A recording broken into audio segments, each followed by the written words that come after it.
Okay, right now we're going to be working on Xanadu Pen 910. All right, you do not use the pen tool on this first part. You use the direct selection tool. So use the direct selection tool, quick key A. All right, or press that button A, and click on the curve so you can adjust the direction handles until the curve fits the template. Don't move the point. Just move the handles. As I click on that first point, I notice that the handles here, this is invisible. They don't actually print out the handles. You're going to click and drag the end of that handle so that it fits onto that curve. We're good to go.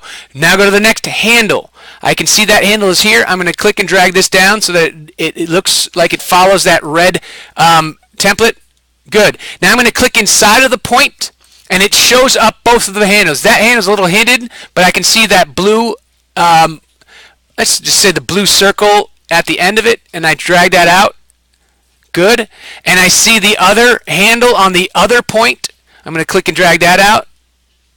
Good. And then I'm going to click in the middle here, reduce that handle a little bit. Notice what it does to the handle on the other side. This is a smooth point, so the handles are actually like a seesaw. They're connected, and you can actually make little tweaks here and there to make sure that it fits the line going through. This is kind of working on your accuracy and figuring out how these things work. As you click in the middle, that is you activating that point. Notice how the other points are empty. The other points are empty. They stay still. They don't move. But when you click on it and you activate that point, all right, it will actually, you can move that point around. Here is that handle. I'm going to move that handle. Click in that point. Drag this out. It gets a little tricky right here. Don't move the points, just move the handles. Move this handle up here. Move this handle up here. Move this handle up there. Might have to move that a little bit more too. And then I'm going to click on this point here, drag it out, and we're done. All right, that is the number 9. The key here is that you follow that dotted line exactly.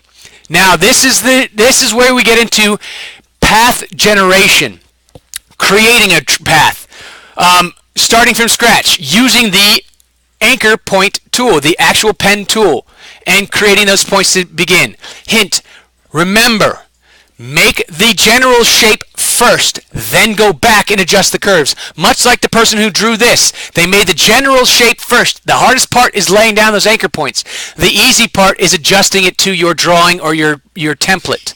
So I'm going to click and drag up. I'm going to click and drag down.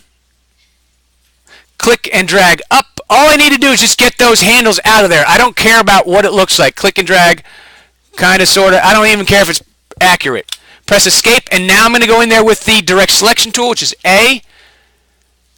Click on that point. That direction handle is fine. It's this one that needs some help. I'm going to take this handle and drag it all the way up to here. All right. Click on these handles. They look pretty good. This guy needs to be reduced a little bit.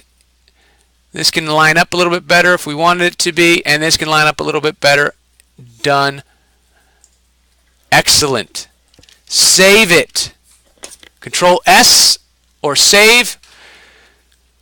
I do not want to save in a legacy format, so I will go to Save As and make sure it is an AI file. Save. Replace. Good to go. Okay.